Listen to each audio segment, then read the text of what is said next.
en el momento. Y si uno suelta esa expectativa de querer que algo ya esté pasando, es como que ahí no hay conflicto.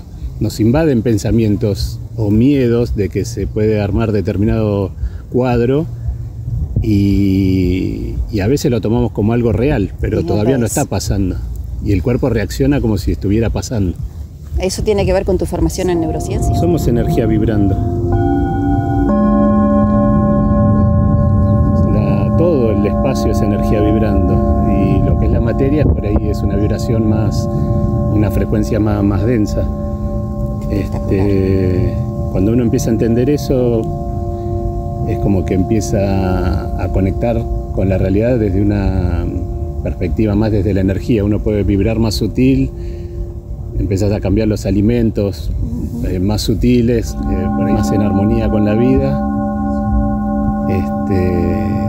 Soltar un poco todos los patrones de la mente, lo que nos dice que necesitamos para ser felices y empezar a conectar más con la intuición, que la vida, el universo, Dios sabe más lo que necesitamos que lo que podemos suponer nosotros. Espectacular, la cotidiana.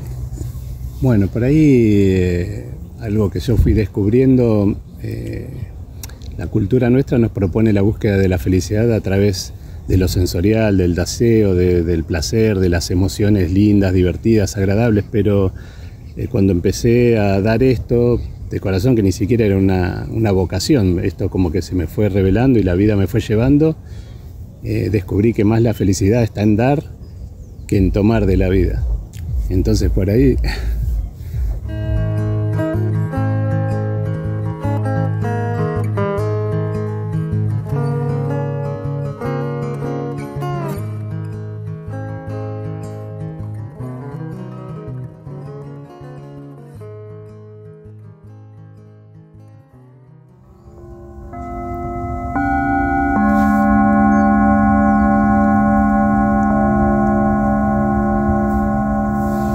Bienvenidos, bienvenidas a otro encuentro, una entrevista de este ciclo que hemos dado en llamar Caminos de Vida, que también son caminos de ida, porque cuando en nuestra trayectoria vital hay un cambio dentro de lo que vemos, cómo lo sentimos, cómo lo interpretamos, ya no hay vuelta atrás.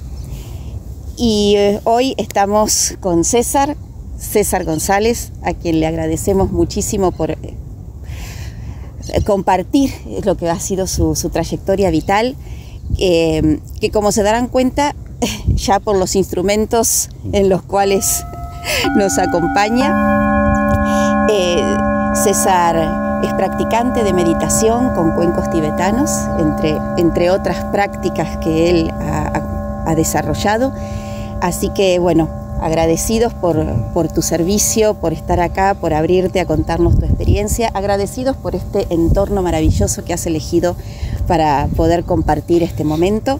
Así que bueno, César, en primer lugar quería que nos contaras un poquito a qué te dedicas habitualmente, o sea, cuál es tu cotidianeidad, cómo desarrollas tu vida, cómo llegaste, digamos, a hacer, digamos, lo que haces habitualmente.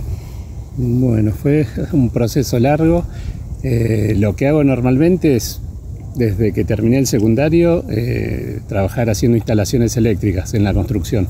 Se levanta una casa y bueno, ahí acompaño desarrollando y construyendo toda la parte eléctrica. Eso es lo que hago de toda la vida. O sea, algo bien vinculado a lo que sería el bienestar de las personas, desde ofrecerles la instalación eléctrica de sus domicilios. Exacto, sí. Bueno, y ahí... ¿Estudiaste en particular? ¿Cómo tu oficio? ¿Cómo alcanzaste tu oficio? Estudié en un colegio industrial, ahí aprendí toda la parte técnica, teórica. Después un compañero entró al servicio militar y me vinculó con los hermanos que se dedican a esto, y bueno, ahí empecé a aprender el oficio. Ellos tenían empresas que trabajaban para constructoras y bueno, ahí aprendí. Después al tiempo empecé a hacer el CBC, a estudiar arquitectura, empecé a generar para clientes con los mismos docentes y empecé de manera independiente. Eso es lo que hice siempre, hasta el 2001, que ahí fue como un quiebre, que me pasó todo junto. Me fundí, me separé. Vamos a comentar, acá estamos en Buenos Aires, que el 2001 para la Argentina marcó un quiebre muy muy importante, fue un momento de una crisis económica muy, muy tremenda. Y bueno, lo que nos está contando César en realidad fue lo que quizás le pasó a muchas personas, ¿no? Sí. Pero quizás muchas personas después no pudieron recuperarse como te recuperaste vos. En el 2001 tu empresa, tu actividad sufrió una debacle. Sí, después bueno, tuve que arrancar prácticamente de cero. Pero bueno, ahí también todo ese proceso de crisis me llevó también a como más de fondo, como una crisis existencial. Me empecé a replantear, empecé a leer mucho filosofía, la búsqueda de la felicidad desde distintas corrientes filosóficas, porque lo que yo creía que tenía que hacer para ser feliz no me había resultado, entonces empecé. ¿Y qué habías creído que tenías que hacer para ser feliz? Bueno, en principio, por ahí la educación que nos dieron a mí y a mis hermanas, mis viejos, era practicar buenas virtudes, algo simple. Por ahí era un chip de tener que tener la casa propia. Había comprado un departamento, nos casábamos, un crédito hipotecario, hasta que después tuve que vender todo y arrancar de cero. Se detonó todo. Sí. Y ahí, bueno, al principio fue un proceso largo de 10 años, medio living la vida loca. Claro, como esa necesidad de encontrar placeres que te permitieran quizás, no sé, olvidarte de que estabas atravesando una crisis. Sí, en realidad no tomaba conciencia de que tenía una emoción que no la sabía gestionar, y bueno, ahí era como tapar con salida, no solo con salida y excesos por ahí de la noche, sino también era una de cal y una de arena. Empecé a entrenar para correr triatlones como hobby, pero también no era de manera sana porque no descansaba bien, pero era como una manera de tapar por ahí el duelo que no estaba haciendo. Eso me doy cuenta al tiempo, a la distancia, no en el momento, claro. En el momento estabas como en una especie, no sé, de círculo que cada vez iba más rápido y... Sí, de hecho ahí tuve, bueno, lo que llaman TAC, trastorno de ansiedad generalizada, bueno. Pasé por un par de psicólogos hasta que me derivaron a alguien que me medique como para bajar un cambio, porque estaba muy pasado de vuelta, era como perder el sentir, una pérdida de control de todo lo que tenía más o menos acomodado hasta un momento. Bueno. Y vos decís que eso ahora te das cuenta, pero ¿cómo fue que de esa situación de tremendo vértigo, llamémosle, que nos estás contando, pudiste darte cuenta? ¿Cómo frenás ese vértigo? Bueno, al principio traté de hacerlo como me salía y muy bien no me iba como para frenarlo. Tenía la intención, pero no lograba revertir por ahí la inercia, hasta que por ahí a mi mamá le dieron un diagnóstico. Tenía que empezar a hacer un tratamiento de quimio, y entonces ahí yo conecté con la intención de ir hacia mi potencial para tratar de acompañar el proceso de la mejor manera posible.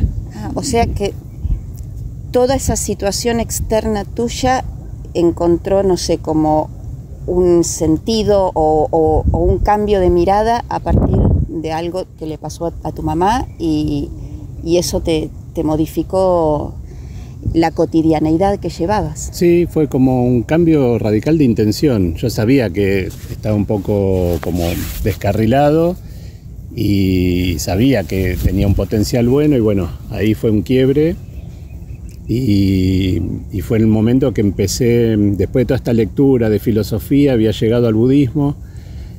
Leí mucho tiempo, vi muchos videos en YouTube, y dije en un momento, hasta por más que siga leyendo, no tenía mucho sentido seguir acumulando como información intelectual hasta que no empiece a meditar. Y bueno, ahí fue que fue un cambio al hueso, empezar a meditar y dar con retiros largos de introspección, 10 días en silencio, con prácticas durante todo el día. O sea, pasaste de living la vida loca a retiros de 10 días en silencio. Sí. ¿Y eso, digamos, continuó? ¿O vos sentís que eso, digamos, funciona así? ¿Buscaste después un equilibrio? ¿Cuánto hace de esto, César? Y ya creo que el primer retiro hará 10 años más o menos. Bien. Y sí, fue como medio paradójico, porque ir de un extremo al otro, un poco empezar a entender el proceso de cómo es la mente con el cuerpo, cómo son los pensamientos con las emociones, empezar a entender eso. Ahí empecé a darme cuenta de todo lo que yo estaba esquivando con deporte, con los triatlones como hobby, con las salidas y fiestas electrónicas, tapar las emociones y no hacer el duelo de manera sana. Qué sabio, por favor. Y esos retiros que son retiros de Vipassana, me decías sí, que son esos de 10 días en silencio. ¿Cómo de alguna manera esos retiros acompañaron este proceso para, por ejemplo, llegar a los cuencos? Y quiero contarles que además César realiza actividades de guía de meditación con cuencos y lo hace en distintos ámbitos y los hace también de manera solidaria, lo cual, digamos, forma parte, yo creo, de toda una mirada de servicio. ¿Esos retiros de Vipassana son los que te llevaron a esto o en el camino encontraste otras herramientas? Empecé a conectar mucho con la intuición a través de la práctica de meditación. Uno empieza a conectar con la intención de un propósito. Y sentía que si yo hubiese tenido esa herramienta en su momento, por ahí no hubiese sido tanto tiempo, esto que digo que fueron como 10 años casi de Living la Vida Loca, o hubiese sido menos intenso posiblemente. Entonces me empezó a picar el bichito, a empezar a querer compartir lo que iba aprendiendo a través de los retiros. Y ahí me empecé a formar como facilitador de meditación, hice módulos de neurociencia, tener un poquito de herramientas como para aprender a compartirlo. Retomo algo que acabas de decir y es, si yo hubiera sabido esto, no sé, ¿vos crees que en realidad necesitaste todo lo anterior? Porque quizás esas herramientas llegaron en el momento en que estabas preparado para encontrarlas. Y puede ser, la verdad que es como con el diario del lunes, sé que se fue dando así, y por ahí tenía que ser así, sí, fue como un proceso largo. Pero la cuestión que a través de los extremos terminé como valorando mucho lo que es la paz. Estar en paz es como que no tiene precio. Y ahí la vida me empezó a abrir puertas. Donde me formé surgió la posibilidad de hacer un horario donde nos juntásemos a practicar los que habíamos hecho, porque hice 2 veces la formación de facilitador de meditación. La primera era como para aprender yo, para mí, y la segunda fue como para empezar a dar, a compartir. Y ahí surgió la posibilidad, en esa charla informativa de la segunda vez que fui a tomar la formación, estaba la dueña del espacio y me propone darle a los nuevos, juntarnos los que habíamos hecho los años anteriores y practicar dándole a los nuevos. Y ahí fue que ahora cumplí 6 años, el 10 de mayo, que justo también es simbólico porque es mi cumpleaños. ¡Ay, feliz cumple! 6 de mayo. El 10 de mayo. 10 de mayo. Y el 10 de mayo se cumplieron... Justo ahí surgió esta posibilidad, me proponen coordinar ese espacio y todos dijeron que sí, pero iba yo prácticamente a practicar para darle a los de la formación de ese año y después se abrió al público. Qué simbólico, fue ¿no? Muy amable la manera, porque si no, ni loco hubiera arrancado. No, pero aparte que es simbólico, ¿no? Porque de alguna manera marcaba, digamos, como un nuevo natalicio en una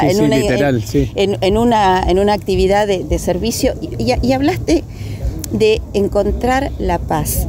Yo te pregunto, viviendo en Buenos Aires, dedicándote a instalaciones eléctricas, ¿cómo se combina esta paz y esta práctica en medio de una, digamos, situación cotidiana de tener que realizar trabajos, quizás a veces, no sé, tener algún problema, no sé, económico, o algún cliente que no queda satisfecho? O, ¿cómo se hace para llevar esa paz a lo cotidiano? A lo cotidiano. Y es un poco un entrenamiento a estar enfocado en el presente y por ahí soltar los miedos que a veces son pensamientos que nos invaden, que la mayoría de las veces no se verifican, pero en lo cotidiano es hacer lo que está al alcance de uno y soltar lo que no depende.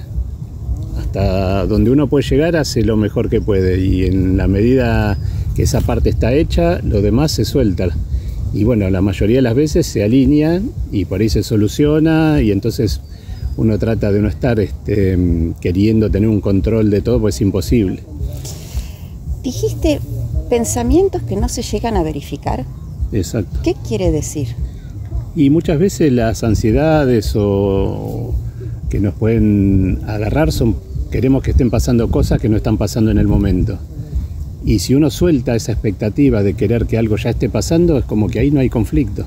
Nos invaden pensamientos o miedos de que se puede armar determinado cuadro, y a veces lo tomamos como algo real, pero todavía no está pasando. Y el cuerpo reacciona como si estuviera pasando. ¿Eso tiene que ver con tu formación en neurociencias? Un poco en ir profundizando en cómo es la mente con las emociones y los pensamientos. Yo al principio no relacionaba un pensamiento con una emoción, y después en el proceso de este aprendizaje la emoción es una reacción del cuerpo a un pensamiento. No son independientes las emociones de los pensamientos. Bueno, es verdad. Uno, por ejemplo, no sé, siente un susto y, no sé, siente algo en el estómago, o siente una gran alegría y siente como el cuerpo se energiza, ¿no? Es verdad, sí. Está vinculado, y uno no está consciente muchas veces de eso. Uno no es consciente, y a veces uno quiere que, no sé, por ejemplo, uno se levanta y está lloviendo y dice, qué día feo, y está lindo, hay sol, y dice, qué día lindo. Entonces, cuando uno suelta eso de lindo y feo y agradece desde la mañana un día más de vida, la química que tiene en el cuerpo es totalmente distinta cuando uno conecta con la gratitud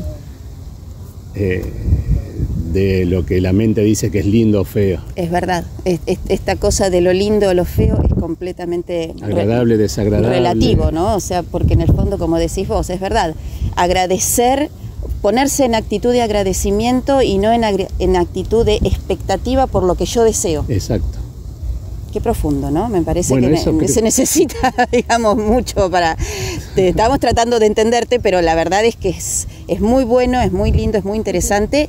Requiere, me parece, claro, de un proceso, ¿no? De ese proceso de que vos hablabas. Bueno, ahí es donde digo que gracias a esos retiros de Vipassana y otros par de retiros con grupos de budismo zen, uno lo aprende en carne propia, lo que es la impermanencia, todo está permanentemente cambiando, entonces no tiene sentido querer retener lo que es agradable y rechazar lo que es desagradable cuando no se puede. Uno puede sufrir una pérdida de un ser querido, pero sabe que esa tristeza o esa angustia va a terminar, y también que ese sentimiento es por el apego por ahí al cuerpo. Cuando uno empieza a entender un poco más, es como que ya esos apegos no son tan fuertes, o empieza a tratar de desarticularlos de alguna manera. César, ¿se entiende, como vos decís, o se percibe, o está vinculado con esto que vos decías de conectar con la intuición? Yo no sé si se puede entender racionalmente lo que estás planteando. Uno puede llegar con la razón y la parte intelectual hasta un punto, pero cuando eso después se empieza a hacer carne y se empieza a pasar por el cuerpo, ahí es ya una sabiduría más profunda, y uno empieza a experimentar. Cuanto más práctica de meditación o prácticas de introspección o yoga o hasta un hobby puede ser, que uno por ahí pierde la noción del tiempo pero está concentrado en el presente. Ahí uno empieza a conectar con la intuición, y toda esta sabiduría o verdad o información está dentro ya de cada uno. Eso de conectar con el presente me parece clave. Todas las tradiciones tratan de enseñarnos eso, porque el presente es lo real. Claro, es lo único que tenemos. Es lo real, sí, y nosotros metemos al pasado y al futuro, o sea, metemos al presente dentro de un tiempo lineal que no es real. El pasado y el futuro los podemos pensar nada más. Claro. Y siempre los pensamos desde el presente. El presente lo podés ver, lo podés tocar. El pasado y el futuro solamente suceden en la mente. Cuando uno se da cuenta de eso, por ahí es un cambio de paradigma grande, que es empezar a dejarnos definir por el presente. Entonces yo por ahí solté todo lo que me definía antes, lo que yo era, lo que hacía. Fue en ese momento que tal vez no supe gestionar las emociones, pero ese pasado ya no me define. Ahora Si uno se deja definir por el presente, la vida es como una caja de sorpresas. Me gustó esto de no dejarse definir por el pasado, porque además te estoy escuchando y pienso, cuando uno piensa en algo del pasado, lo trae al presente. Exacto. Sí, sí, sí. Lo mismo que pensás en algo futuro, en realidad lo estás trayendo al presente también. Exacto. Bueno. Ahí uno empieza a usar la mente como una herramienta que es buenísima. El tema es cuando nos lleva de la nariz. Ese es el tema, cuando la herramienta nos domina. Si nosotros aprendemos a cómo usar la mente, porque no está mal usar el tiempo lineal para hacer una agenda, o organizar las tareas diarias, semanales, o no sé, si se quiere ir de vacaciones, tiene que programar cómo organizarlo, pero saber que el tiempo lineal, una vez leí que hay un planeta donde el día es más largo que el año. Ah, sí, puede ser. Yo digo, ¿cómo puede ser? No, viste, se te hace un nudo en la mente. Y después, claro, tarda más en dar la vuelta sobre sí mismo que alrededor del Sol. Claro, la Luna tiene algo parecido a eso. Entonces ahí uno se da cuenta que es una convención. Lo que hay es el movimiento de la Tierra y uno dice, esto es un día, lo dividimos en 24 y es una hora, pero es un parámetro. Exacto, es un parámetro, exacto. El haberlo dividido en 24 es un parámetro. Lo definimos nosotros, es una convención. Perfecto. Local nuestra. Excelente. Allá que estás ahí tocando el cuenco, contanos, toca un poquito de cuencos y contanos cómo llegaste a los cuencos y bueno, ya medio como para ir cerrando, ¿no? Bueno, en la práctica de Vipassana les comparto un poco para ver cómo llegué a los cuencos. Los 3 primeros días de esos 10 días uno está solamente concentrado en un punto de la nariz donde siente el rozamiento del aire con la piel. Y ahí conecta con las sensaciones que se perciben en este punto. A partir del 4.º día uno empieza a hacer lo mismo que hacía en este punto en cada parte del cuerpo, recorriéndolo desde la planta de los pies a la coronilla y de la coronilla a la planta de los pies, sintiendo las sensaciones en cada parte del cuerpo. Y cuando empecé a dar las meditaciones, había comprado estos 3 cuencos para hacer el cierre, y cuando vi lo que pasaba con los sonidos, terminé incorporándolo como parte de la práctica. En vez de ser el cierre, fue mitad y mitad. Mitad la práctica de Vipassana, conectando con la respiración y las sensaciones. Y bueno, cuando hago el cierre paso el cuenco cerca. Entonces esas sensaciones como que se amplificaran, por llamarlo de alguna manera. Y ahí toda tu atención va ahí. Y ahí estás soltando los pensamientos. Entonces estás alineado en ese momento al presente, y las emociones que vienen de la mente es como que tienen su inercia, pero se decantan solas cuando uno logra soltar los pensamientos. Y esta vibración, que de alguna manera somos vibración. Somos energía vibrando. Todo el espacio es energía vibrando, y lo que es la materia por ahí es una vibración más, una frecuencia más densa. Cuando uno empieza a entender eso, es como que empieza a conectar con la realidad desde una perspectiva más desde la energía. Uno puede vibrar más sutil, empezás a cambiar los alimentos más sutiles. Por ahí yo comía mucha carne roja, empecé a comer mucha menos carne, me empecé a pasar por ahí al pescado, pollo de campo, huevo de campo, a empezar a darle una calidad distinta al cuerpo. Con la alimentación, buen descanso, todo eso hace vibrar más sutil y conectar más con la intuición. Y acompaña todo este proceso para que, digamos, vaya todo como fluyendo en el mismo sentido. Sí, la idea es como vibrar más en armonía con la vida, soltar un poco todos los patrones de la mente, lo que nos dice que necesitamos para ser felices, y empezar a conectar más con la intuición, que la vida, el universo, Dios sabe más lo que necesitamos seguro. Lo que podemos suponer nosotros. Espectacular. La verdad, César, bueno, vos nos estás hablando de un proceso de muchos años, lo estamos resumiendo en unos pocos minutos.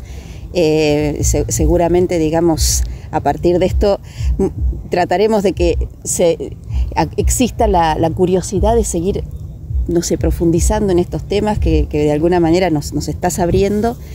Creo que ya prácticamente nos has dicho todo, pero no sé si querés cerrar con algún aprendizaje que esto te trajo, con alguna idea, algo que quieras transmitir y que pueda, no sé, acompañar que otras personas tengan la posibilidad de vivir en paz en la vida cotidiana. Bueno, por ahí algo que yo fui descubriendo, la cultura nuestra nos propone la búsqueda de la felicidad a través de lo sensorial, del deseo, del placer, de las emociones lindas, divertidas, agradables, pero cuando empecé a dar esto de corazón, que ni siquiera era una vocación, esto como que se me fue revelando y la vida me fue llevando, descubrí que más la felicidad está en dar que en tomar de la vida. Entonces por ahí es que cada uno conecte con lo bueno que tiene para dar. Excelente, excelente, hermoso, hermoso. La verdad es un testimonio maravilloso, este cierre es fantástico, dar, y bueno, cuando uno da y da sin esperar nada, se abren un montón de puertas que realmente, digamos, a lo que llevan es a seguir dando, nada más. Te llena de una manera profunda ese dar con estar conectado a la vida.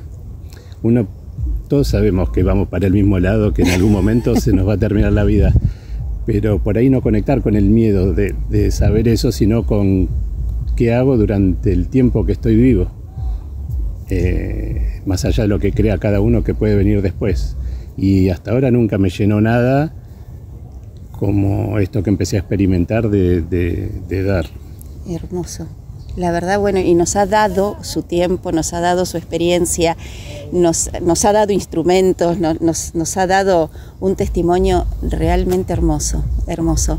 La verdad, cuesta cerrar la entrevista, pero bueno, nuevamente gracias, César, y bueno, creo que no puedo cerrar con mucho más, simplemente decirles que espero que la entrevista la disfruten como la hemos disfrutado nosotros, que puedan aprovecharla, que de alguna manera les abra la posibilidad de adentrarse en otras maneras de llevar la cotidianeidad, y darles las gracias por habernos visto e invitarlos a que nos acompañen en la próxima.